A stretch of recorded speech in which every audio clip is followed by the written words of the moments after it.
Hello, everyone, and welcome to the Mississippi Library Commission's CSLP 2024 Adventure Begins at Your Library, the adult and senior webinar.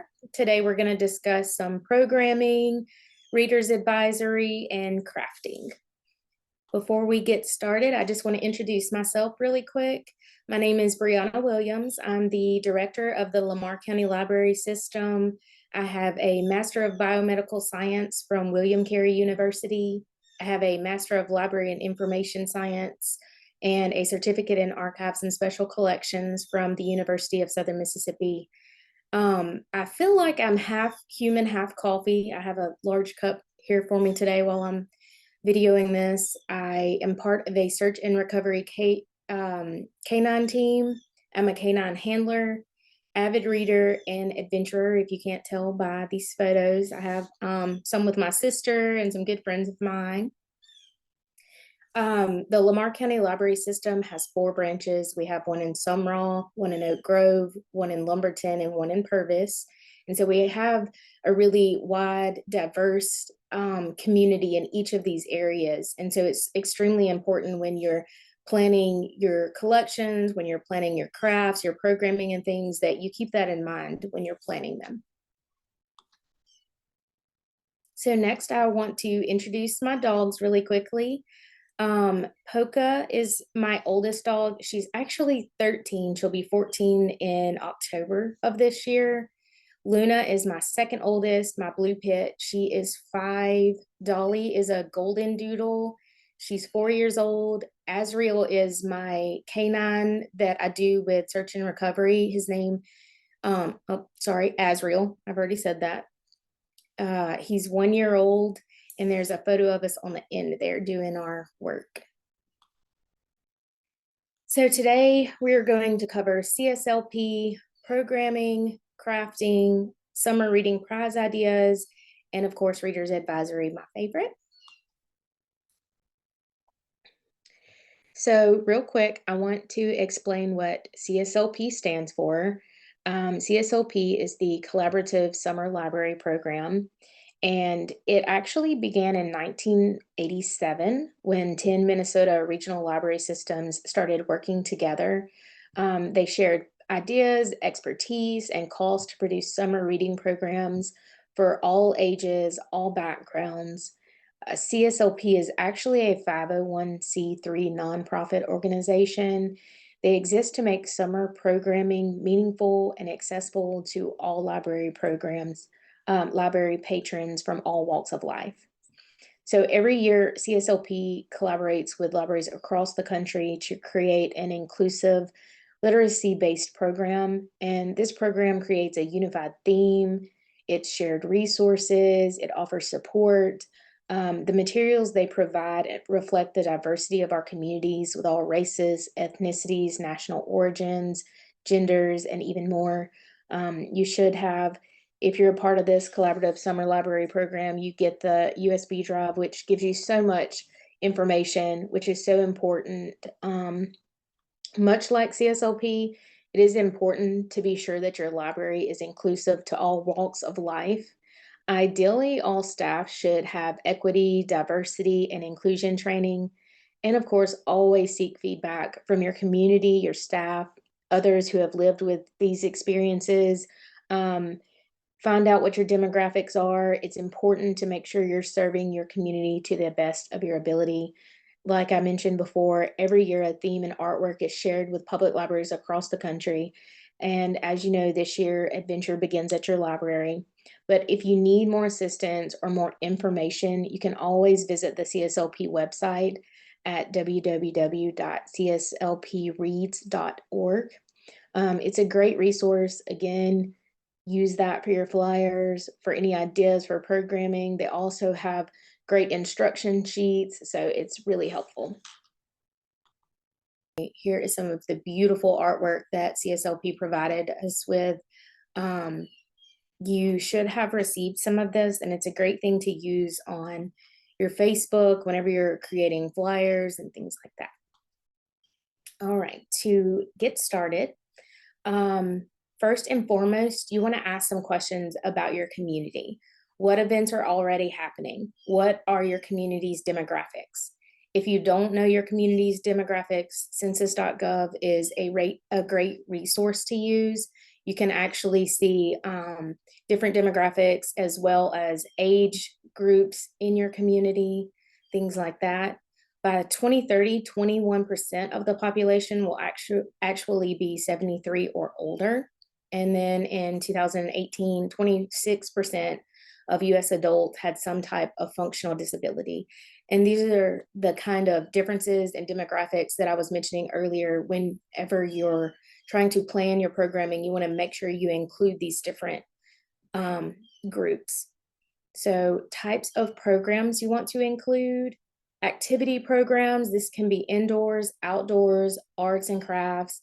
You can also invite people to come in and help do the arts and crafts. We actually, in Hattiesburg near us, we have a pottery studio. We have a painting studio. You can invite those teachers and the owners of those organizations to come out and kind of help you with some things.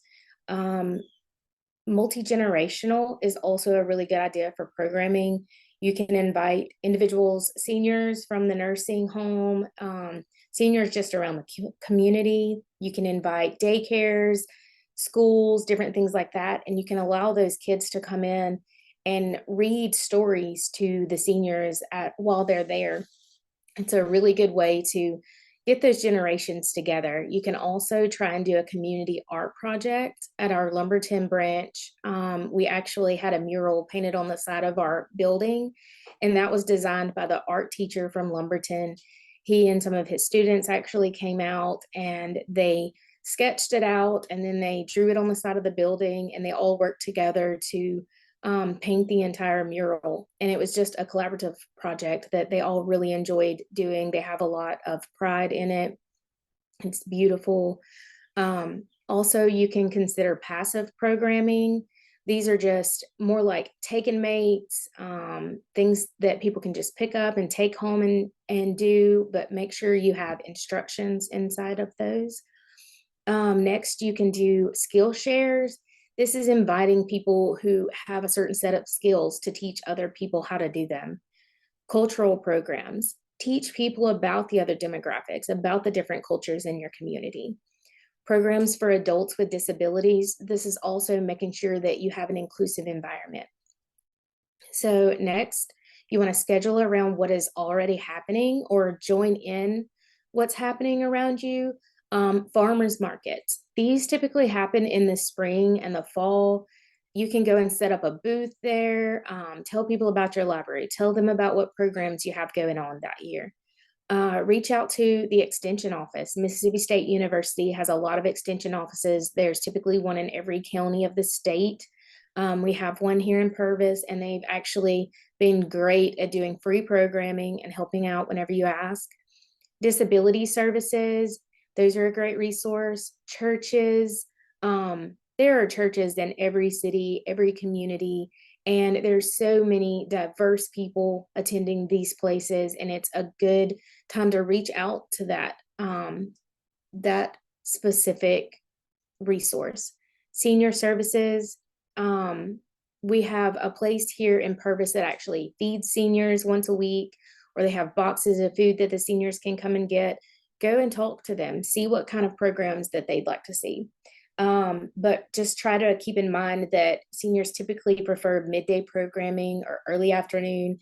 I know a lot of individuals in our communities ask that we do programming that's going to end before dark. They don't like to drive in the dark.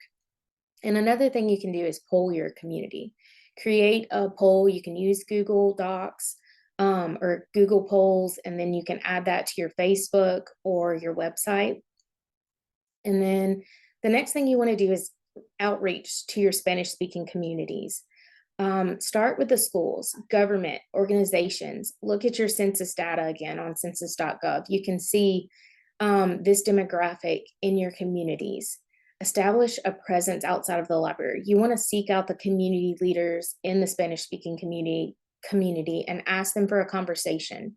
Go to their restaurants, go to their businesses, different things like that, so you can get to know them. Advertise your things in Spanish. This is a huge one. I know CSLP also offers flyers in Spanish. It's important to make sure you're including them. Identify a Spanish language media or radio. This is a great opportunity to have your programs and things that you offer advertised in Spanish. And then last, I want to talk about virtual programming. So this is a huge thing for individuals who can't come to your libraries or individuals who are uncomfortable coming out of their homes.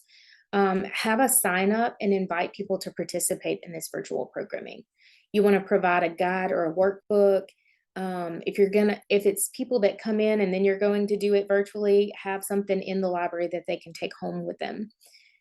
You want to assign simple preparations beforehand. And then if you're doing it on Zoom or Facebook, make sure you're greeting individuals as they come in. It's just like any patron that comes into your library branch. You want to greet them as they come through the door.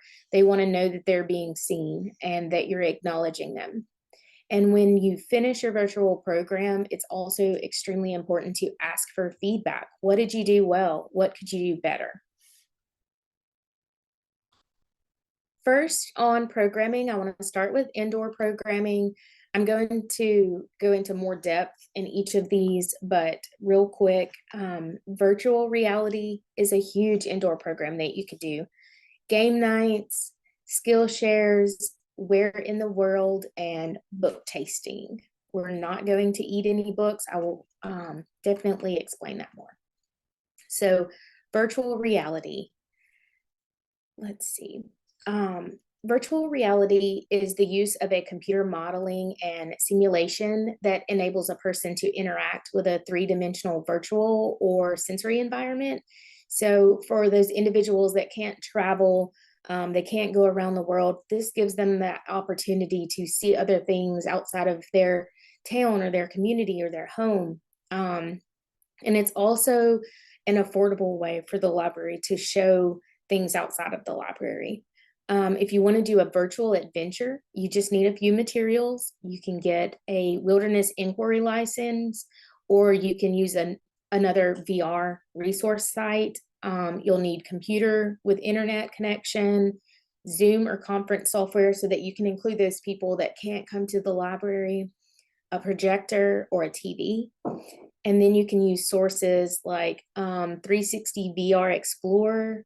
There's also Park It, which is a National Park Conservation Association, Travel and Leisure, and National Park Excursion. These are all websites or YouTube videos you can look up, and it will basically, it's an individual who's walking through these national parks, and they just let you see what they're seeing. They turn so you can see the sides, forward, different things like that.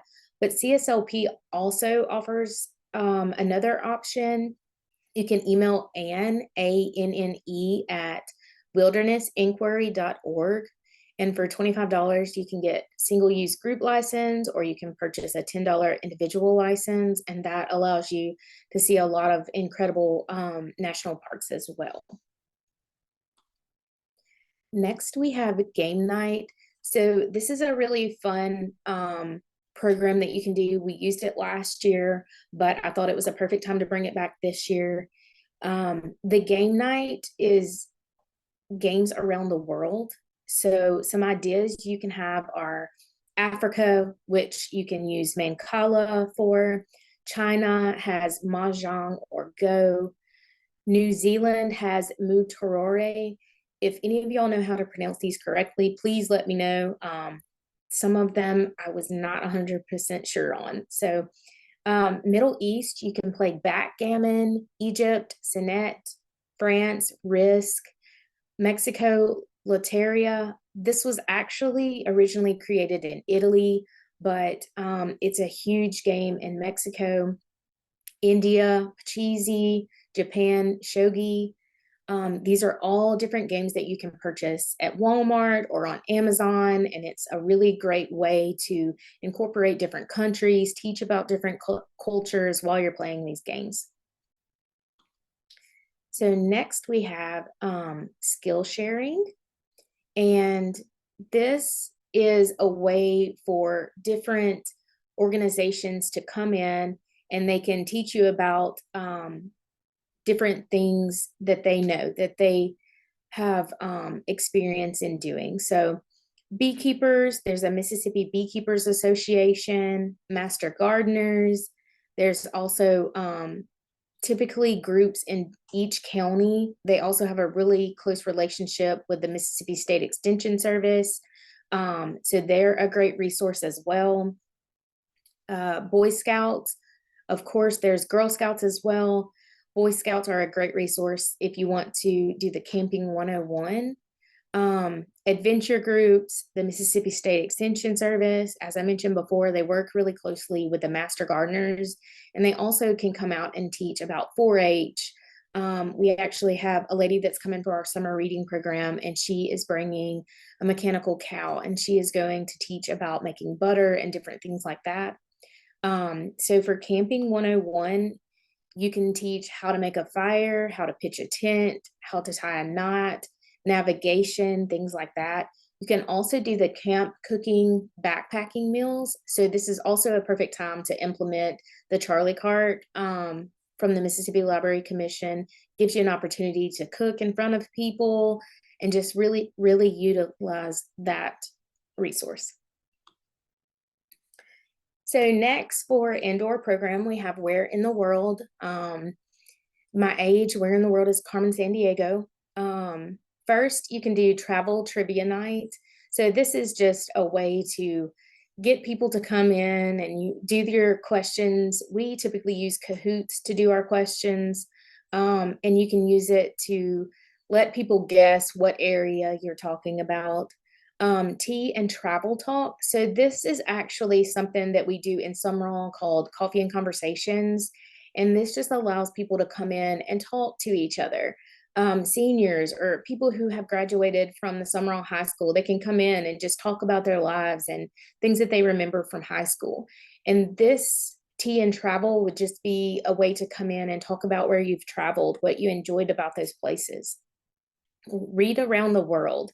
This is actually, again, something that we used last year, but it also really goes with this year. We created a book passport. You can kind of see on the top picture there, a library passport. And what you do is you read a book set in a different continent or country, or it can be by an author that's from another continent or country. And then you finish the book, you record the title and a place and mark it on the map. Any genre counts, and that'll also be included in the attachments that I've provided. So that's a great thing to get everyone involved. If they don't want to do book clubs or they don't want to do the programming inside the library, this is something they can kind of take home and still compete in. Where in the World? This is a murder mystery night that you can do. So instead of what room, like in Clue, it was this person with this tool in this room, you do what country. So to set this up, you're gonna want to keep in mind that if you have more guests, it's gonna take longer to do. But usually 6 to 10 people is an appropriate number of players for this game. For the number of guests that you invite to your party, there should be the same number of rooms, weapons, and characters. So for example, if there are 8 people playing the game, there should only be 8 rooms, 8 weapons, 8 countries. Also, try to assign a character to your guests that they will feel at ease with. You want this to be fun and everyone to feel comfortable. So to play the game, the mystery is going to be divided into rounds. During each round, the guests will receive a clue that will unfold the mystery. Before the guests arrive, you want to print out those clues and you want to organize them by round and by character. It is also usually a good idea to put the clues into envelopes so that only the person that's supposed to see them can. As the guests arrive, you want to hand those out, and you can have an appetizer so they can read their clues and they can eat at the same time.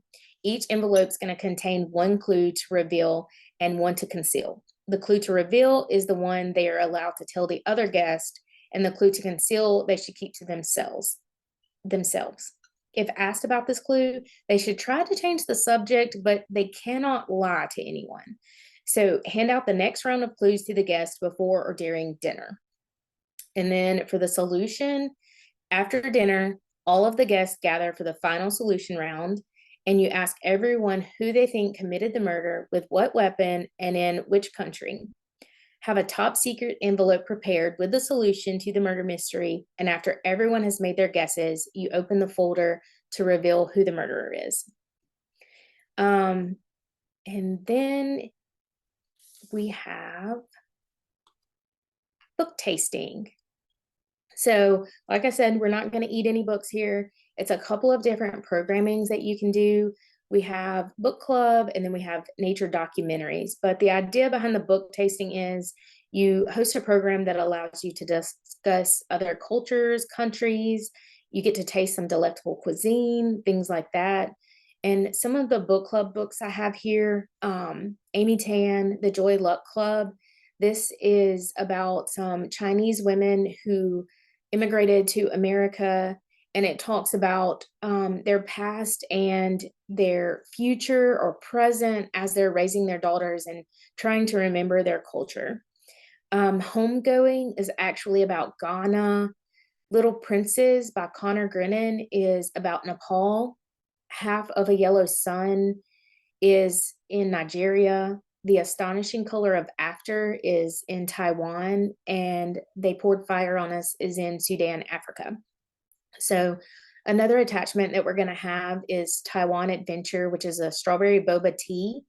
And then also Sudan, there is a website called Taste of South Sudan. There is a woman who moved to America, but she was originally from Sudan, and she has a ton of really good recipes on there that you can try out to have a little bit of a taste of the South Sudan. And then for nature documentaries, the idea behind this is watch any kind of documentary that is in another country, provide the food from those other countries. Of course, anything that's narrated by David Attenborough is fabulous. Okay. And next, I want to talk about some outdoor programming. One of the great outdoor programs that you can do is geocaching. This is a popular activity that's basically the world's largest treasure hunt. You use GPS coordinates on your phone to find specific spots outdoors. And then when you find those spots, there's usually hidden containers. They call them caches or geocaches. And then once you find those, there's a log book inside them, and you'll just kind of log your name, your date, but you have to make sure that you don't take anything from it so that other people can also go and they can find the same things. If you want to do this as an in-library program, though, you can invite a local geocacher to present to families about cache finding etiquette, how you find one, the app on the phone, kind of explain it. So then you can hide something in your library and give them clues and send them out to find a designated cache inside your library, or they can go and find one outside of your library. Next is a plant swap. We actually did this with not only our different libraries, but we included the master gardeners on this. So you have to bring something to get something. You don't want everyone showing up to the plant swap. No one's brought anything, so no one has a plant to take home. You also need to make sure you provide pins and labels for your plants. That way, anyone who's bringing a plant in, they can write down the name of the plant, the care for the plant. Does it like shade? Does it like sun, partial sun, things like that. We also included door prizes. I know one year we had a water hose, gardening tools, a watering can, different things like that. That's a fun thing to incorporate. You can also, like we did, invite the master gardeners. So if there's plants there that maybe someone brings something from their yard, they're not sure what it is, the master gardeners can also help with that. So next, for an outdoor program, you have bird watching. We did a grant and got backpacks, and one of our backpacks include bird watching, and it has binoculars and different things like that, books that are based on bird watching, how to identify them, things like that. So that's a really good outdoor program that you can host. You can provide those things. And another one is walking hiking club. We are actually close to the Trace here in Hattiesburg. It runs through Summerall as well. So we meet on different portions of the Trace, and do like a little bit of walking. You can go off the trail a little bit and do some hiking through the woods, but you have to be careful. You want to make sure that you let everyone know that they have to be safe. You're not liable for anything. And last, the wildlife refuge. There's many in Mississippi. I put a photo of one here, Mississippi Sandhill Crane. That's a great wildlife refuge that you can go and see. And then some more that we have are visiting historical landmarks. If you're not sure where to find these historical landmarks, you can visit the Mississippi Department of Archives. That's a great resource to use. We have a lot of Native American mounds that you can visit in Mississippi.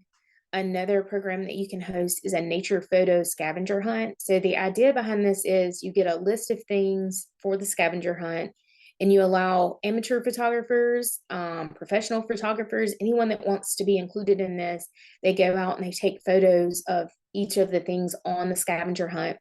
And then they post it on social media, and they can tag your library system in it. And next is Everesting.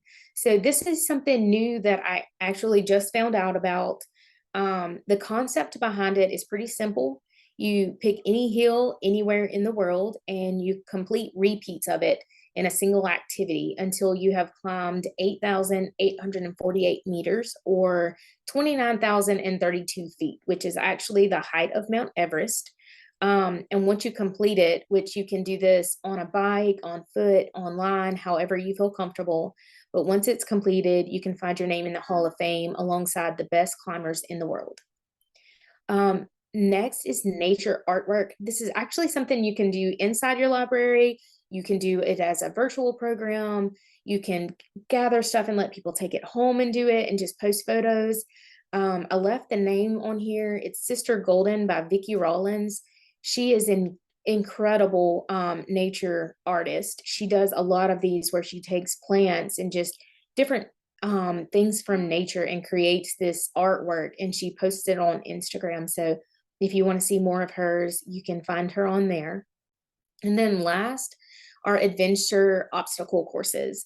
We've had a staff day before at the zoo, and this photo is at the Hattiesburg Zoo, and it's their obstacle course. So even if this is just something that you tell your patrons about, you can also do a program for your staff there, different things like that. And then next we have passive programming. So on the passive programming, the idea behind this one is that you can get a rolled map and you can put it on the wall, and you'll provide string and tacks or pins, and you allow patrons to tack where they have been anywhere on the map. And then they tie a string around that tack and pull it out to the side, and they pin a photo there, and they can write on the bottom of the photo like where they went, their experience there, when they went there, and any other things they want to tell people about. So next I'm going to discuss some crafting. So some crafts that you can do are adventure boards, a bird feeder, clay pot mushrooms, oyster mushrooms, mosquito repellent candles.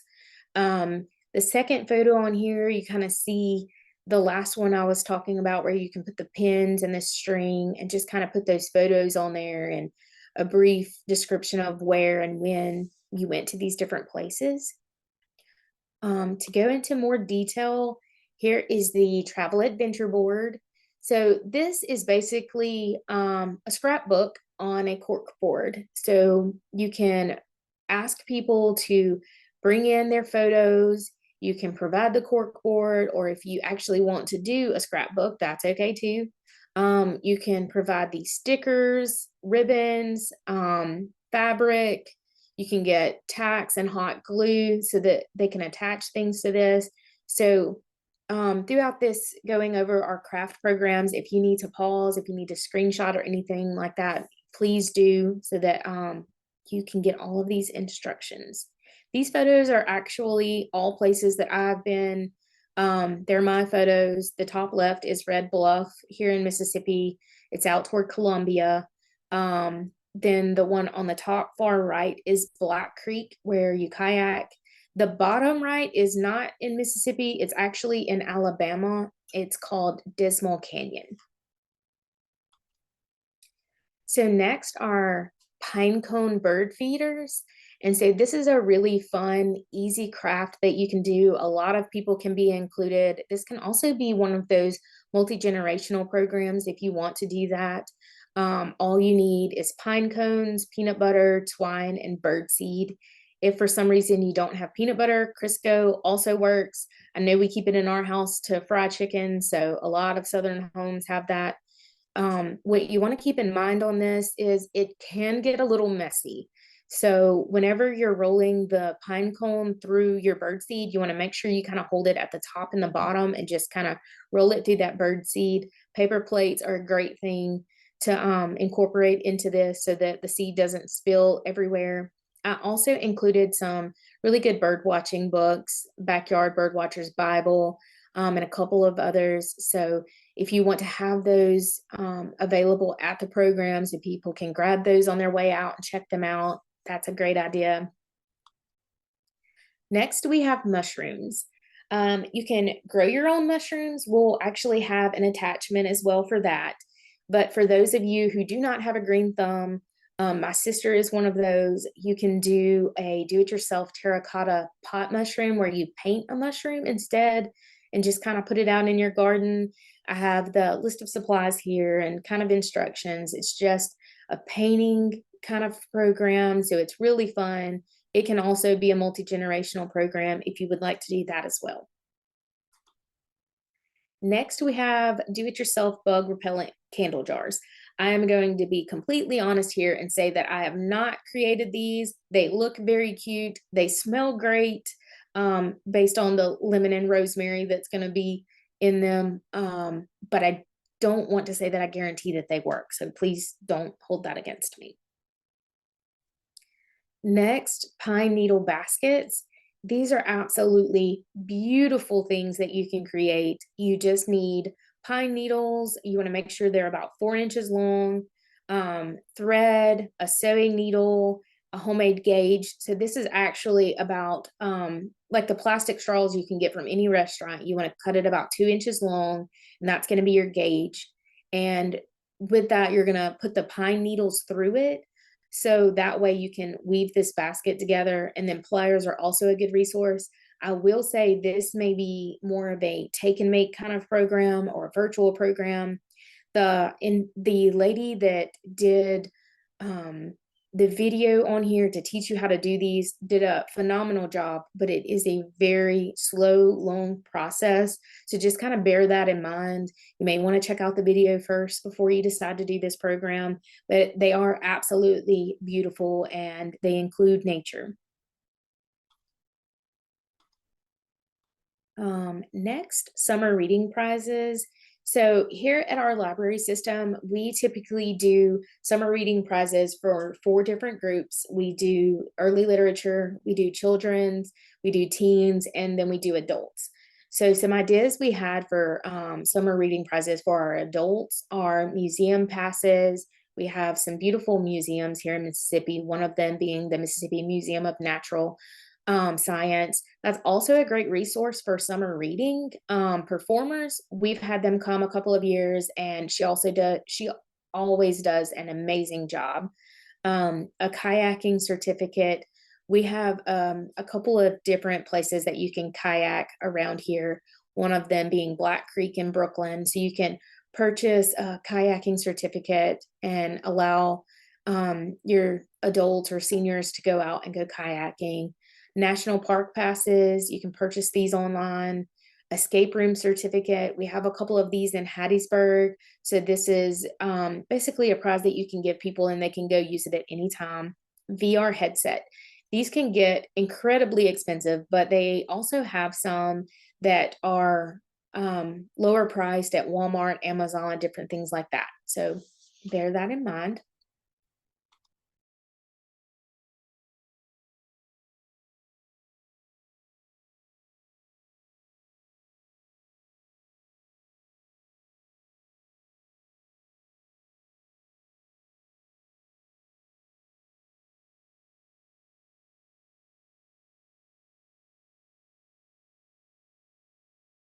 So first we're gonna discuss classics. Um, Lord of the Flies, always a classic. We had to read it in school. Most people I've met had to read this in school. I'm not really sure of any schools that didn't make this part of the curriculum. The Adventures of Tom Sawyer, always a great read. Anything by Jack London, loves to incorporate wolves. You got to appreciate that. Moby Dick is the classic of all classics. 20,000 Leagues Under the Sea is something that I'm currently reading. It's really, really good. The Count of Monte Cristo. This is actually about an individual who's thrown in prison for a crime that he didn't commit. But while he's in prison, he actually learns of a great hoard of treasure that's hidden on the Isle of Monte Cristo. And so he's determined to escape and also find this treasure and plot the destruction of three men responsible for his incarceration. So, the Tales of Don Quixote, that's also a great one. Tarzan, it's been made into movies. It's been, I think they've even made a kid's book out of Tarzan. So that's also a multi-generation kind of read there. The Island of Dr. Moreau. This is one of my favorite classics. It's a great book. It's a great movie, a little bit of fantasy, a little bit of horror. He basically has animals that can talk. He's done a lot of science experiments. So I'll leave it at that. It's really, really good. And as always, The Adventures of Sherlock Holmes. You can't go any more classic than that either. Next, we have nonfiction, memoirs, and biographies. Um, these are some amazing, amazing books. It was really hard for me to narrow things down. So, as you can see, I tried to incorporate a little bit of everything on here. The 29th Day. These are five friends go on a 600-mile canoe trip in the Canadian wilderness, and one of them is mauled by a grizzly bear. If you need to know any more than that, it's just a wild adventure. And eating dirt. This woman is working in Canada, and it's about cutting down trees, a lot of things like that. She kind of learns about the big timber companies. Eat, Pray, Love, also a great movie, great book. Adrift. There's a book and a movie. I believe the movie may not be the same as the book. I know that there's a woman included in the movie. I have not read the book, but the movie is really, really good. Tracks. This is about a woman who goes through the Australian outback and just travels by herself. So good. Fuzz is about a national park ranger. She is kind of telling about her life as a national park ranger. Into the Wild, this is also a movie. Great book, great movie. This young man has graduated from high school, and instead of going to college and doing what his family kind of wanted him to do, he decided he was just going to trek across the United States and adventure and just see what life had out there.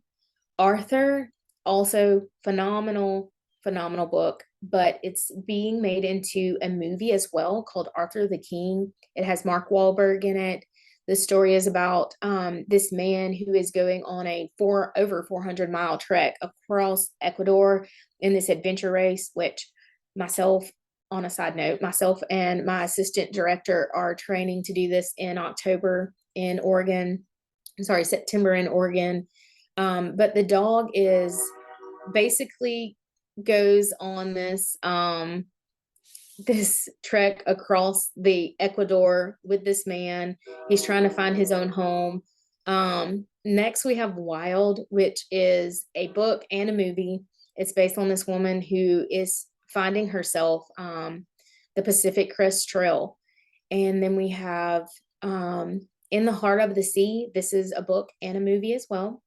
The Book Smugglers of Timbuktu, also really good. They are basically taking books across the desert.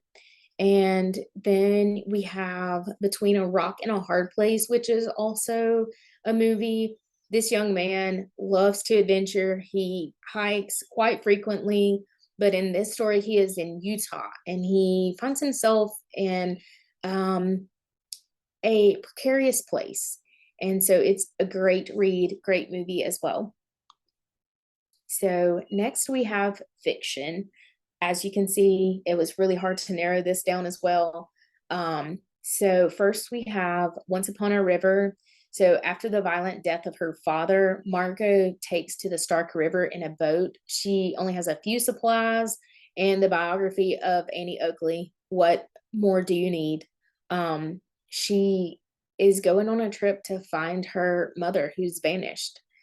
Nobody Gets Out Alive is set in Alaska. It's a collection about women struggling to survive not just grizzly bears and charging moose, but the raw legacy of their marriages, of their families.